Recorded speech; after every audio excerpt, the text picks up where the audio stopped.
7단원 수권과 해수의 순환 2. 해수의 특성과 순환 세 번째, 우리나라 주변을 흐르는 해수입니다. 강가에 나가보면 강물이 어느 한쪽으로 끊임없이 흘러가는 것을 볼 수 있습니다. 흘러 바다로 가겠죠? 그렇다면 드넓은 바다도 이와 같은 흐름을 가지고 있을까요? 그러면 바닷물이 흐른다면 어디로 흘러가는 걸까요? 바닷물도 일정한 흐름을 가지고 있습니다. 일정한 방향으로 흐르고 있죠. 그것은 바람이나 아니면 바닷물의 밀도나 또는 지구가 계속 돌고 있죠. 이런 영향에 의해서 바닷물의 흐름이 생깁니다. 이렇게 일정한 방향으로 나타나는 지속적인 해수의 흐름을 우리는 해류라고 합니다. 바다가 흐른다라고 생각하면 이해하기 쉽겠죠? 해류. 여러분들이 보고 있는 이 그림은 우리 지구 전체 여러 해역의 해류를 나타낸 것입니다. 일단 오늘은 우리나라 주변의 해류를 볼 것입니다. 해류의 경로를 어떻게 알아낼 수 있을까요? 가장 쉽게 생각해 볼 수 있는 방법은 조선시대학자 김정우가 우리나라의 지도를 만들기 위해 전국을 발로 뛰었듯이 직접 바다 위를 떠다니면서 바닷물들이 어디로 흐르는지 알아보는 것입니다. 우스갯소리가 아니라 실제로 과거의 바다에 대한 연구는 바다 위를 직접 발로 뛰는 방법에서부터 시작했습니다. 신대륙을 발견한 콜럼버스는 많은 항해 경험을 통해 대서양 주변에 일정하게 부는 바람과 대서양을 흐르는 해류의 흐름을 알고 있었고 이를 통해서 대서양 횡단에 성공할 수 있었습니다. 자, 다음으로 직접 바다를 항해하지 않고 알 수 있는 방법은 또 무엇이 있었을까요? 1990년대 아니고요. 1900년대는 병을 던졌어요. 병 속에 특정 기관의 이름과 주소를 적은 카드를 넣고 바다에 띄우면 이것을 주운 사람이 병을 발견한 장소와 날짜, 시간 이런 것들을 적어서 측정 기관에 돌려보냅니다. 이 자료를 바탕으로 해류의 경로를 추정할 수 있었습니다. 오늘날에는 어떨까요?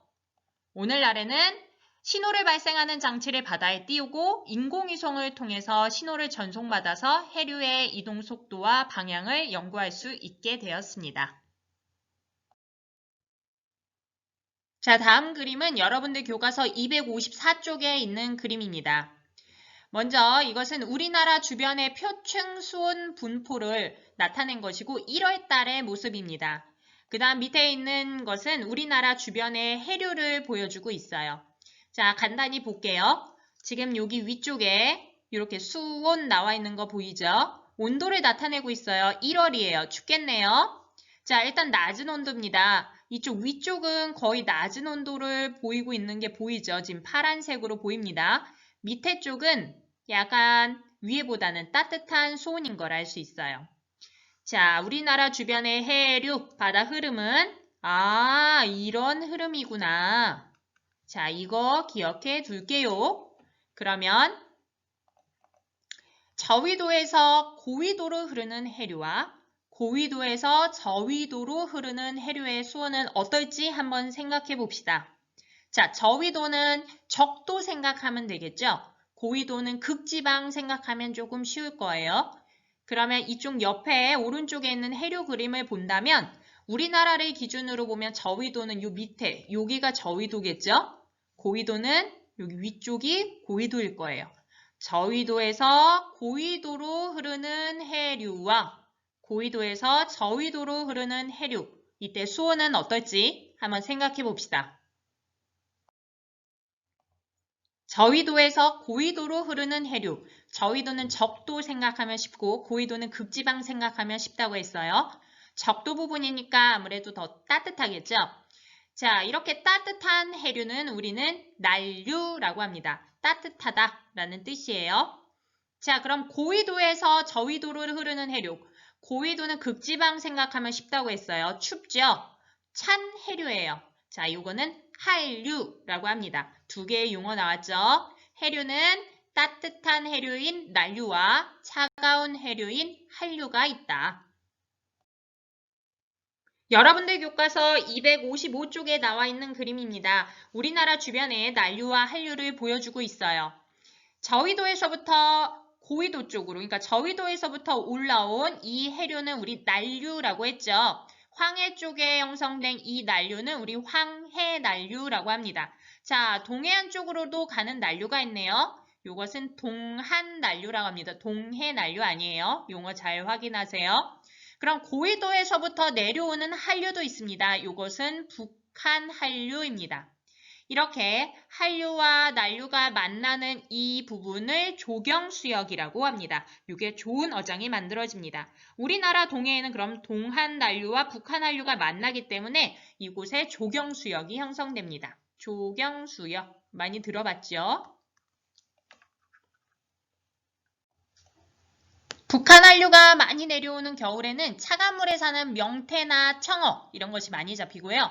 여름철에는 동한난류의 세력이 커져서 따뜻한 물에 사는 오징어가 잘 잡힙니다. 그런데 최근에는 지구온난화에 의해서 따뜻한 물에 사는 거대 해파리나 대형 가오리 이런 것들이 우리 바다에서 발견되기도 해요. 이렇게 따뜻한 물이 우리나라 주변을 흐르게 되면서 겨울이 춥지 않은 날씨로 변해가고 있습니다. 해류가 기후 변화에도 중요한 영향을 미치는 거죠. 여러분들 255쪽에 나와 있는 문제이기도 합니다. 같이 볼게요. 우리나라 동해에서 북한 한류가 강하게 흐르면 조경수역의 위치는 어떻게 달라질까요? 라고 했어요. 우리나라 한번 그려볼까요? 선생님의 그림 솜씨를 한번 보겠습니다. 와, 이렇게 생겼어요. 자, 여기 밑에서부터 난류, 따뜻한 난류, 여기 위에서부터 내려오는 한류가 있어요. 그래서 우리 여기 조경수역이 형성된다라고 했습니다. 지금 여기 위에서부터 내려오는 이 북한 한류가 강해져요. 그러면은 얘가 더 많이 밑에 쪽까지 내려오겠네요. 그럼 조경수역의 위치는 어떻게 될까요? 북한 한류는 세력이 강해지면 더 남쪽까지 내려오게 됩니다. 그렇기 때문에 동한난류와 북한난류가 만나서 형성되는 조경수역이 아무래도 더 밑에 쪽, 더 남쪽에 형성되겠지요. 문제 하나 풀어보겠습니다. 그림은 북반구 중위도 어느 해역에서 1년 동안 관측한 수온 변화를 등수온선으로 나타낸 것이다. 이 자료에 대한 설명으로 옳은 것만을 보기에서 있는 대로 고른 것은? 이라고 하였어요. 요거 조금 여러분들 등수온선이 뭘까라고 하는데 등온선 이런 거는 들어봤죠? 온도가 같은 것을 선으로 연결한 거예요. 근데 수온이니까 온도가 같은 물의 온도 같은 곳을 선으로 연결한 거겠죠? 자, 그래프 해석을 먼저 하겠습니다. X축은 시간이에요. 월로 나와 있고요. Y축은 깊이입니다. 물의 깊이에 따라 달라진 거겠죠? 자, 그러면 보기 볼게요. 표층에서 수온의 연교차, 연교차는 뭐예요? 일교차는 뭐 아침이나 점심 이렇게 하루 동안의 온도 변화, 온도의 차이라고 생각한다면 연교차는 1년 동안의 온도의 차이, 변화라고 생각하면 되겠죠? 지금 이 그래프에 1년이 나와 있어요. 12도라고 되어 있는데 만약 13도는 나오지 않았으니까 여기 최대 13도겠네요. 아무리 높아도 13도입니다. 여기는 5도까지 나와 있지만 아무리 못해도 4도까지일 거예요. 그러니까 10도보다 크다? 아니죠. 10도 안 됩니다.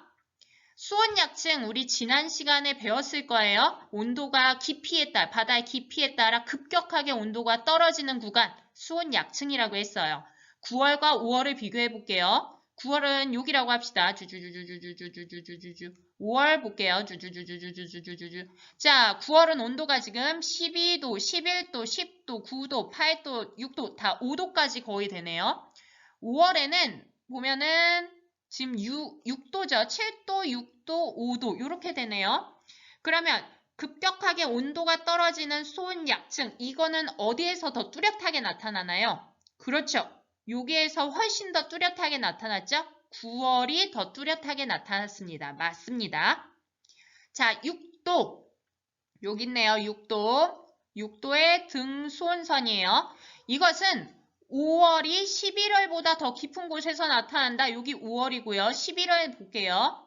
지금 똑바로 긋지는 않았지만 11월은 깊이가 지금 이만큼 거의 아주 낮은 곳에서 6도가 나타나는데 5는 한 이쯤에서 나타나네요. 어디서 더 깊이 나타나나요?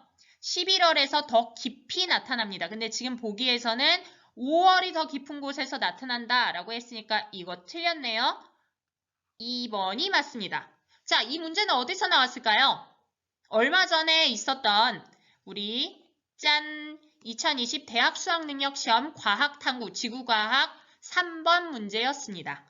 그렇게 어렵지 않죠? 우리가 배운 선 안에서 풀 수 있어요. 우리가 용어를 모른다고 못 푸는 거 아니고요. 여기 나와 있는 그래프 그대로 해석했습니다. 자, 여러분들 오늘도 수고 많았고요. 다음에 만나요. 안녕.